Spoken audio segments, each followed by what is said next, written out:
Hi, I'm Skip Young, the creator and designer of Elyrium, the board game. My two favorite board games growing up were Settlers of Catan and Risk. I loved how in Settlers I was building an empire, and I loved how when I played Risk, I was all about world domination. Both games felt like they mattered, but they both had shortcomings. In Settlers, there was no army, and there was no real way of getting revenge against your opponents. I never liked that. Also, there was an arbitrary victory point threshold, which I didn't really understand what that really meant. In Risk, there was no true economy. Not only that, but there were some unrealistic movement rules, there was some troop placement that just didn't really quite make sense to me.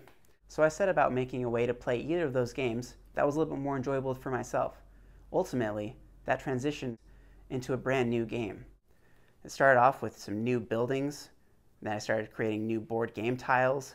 I created a game spinner to track your progress throughout the game. I created upgrades. I added spells. Ultimately, after all of these changes, the game felt more like a real-time strategy game than a board game. So what are you fighting for? The star Elyria has shattered, and the pieces of the star have fallen all around the world.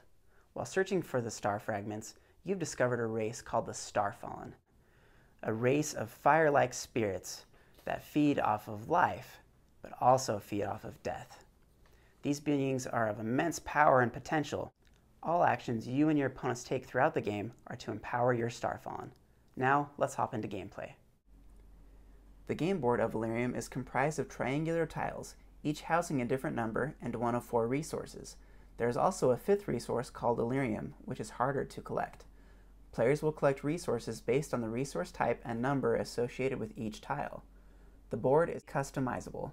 The following clips were made using a board I designed that contains 32 tiles, the recommended board size for a 2 to 3 player game.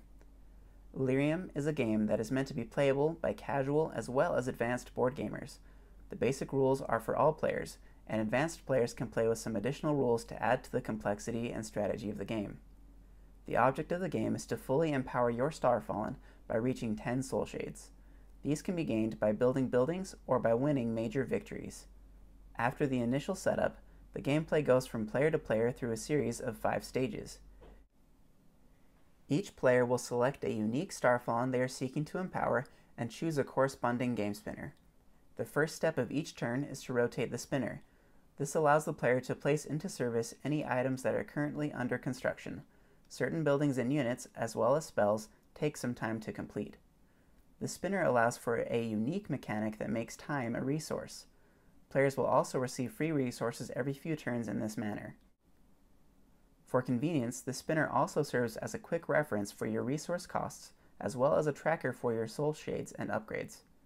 After the player has rotated the spinner and placed any completed structures and units onto the board, the second step of their turn is to roll the dice to determine resource production for the turn. In addition to rolling 2 white dice, they will also roll the resource dice, allowing for even more resources to be collected for the player whose turn it is, including a chance at gaining more Elyrium. The third step to the player's turn is to place their troops onto the board. Units are placed at the building that helped to generate them. The fourth phase in the player's turn is to construct their buildings or units and move their troops. Buildings are created or upgraded using the resources from the player's hand. The player declares where their buildings are going to be. This allows the opposing players a turn or more to apply pressure. If the player wishes to assault an opponent, they move their troops into their opponent's game tile.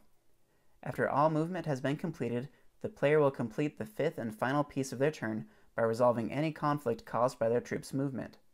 The outcome of each battle is determined by rolling the dice. Players can influence the battles with a number of units, upgrades, and abilities. A player may construct a catapult, which allows for a long-distance attack each turn, or a tower, which allows for a free defensive attack each round of the battle. A player can provide their troops with upgrades, which help protect a player from an unfortunate dice roll.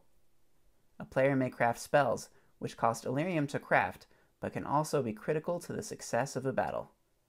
After all battles have been resolved, the play continues on to the next player, until one player has fully empowered their Elyrium.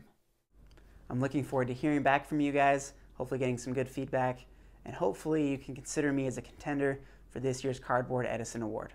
Thank you.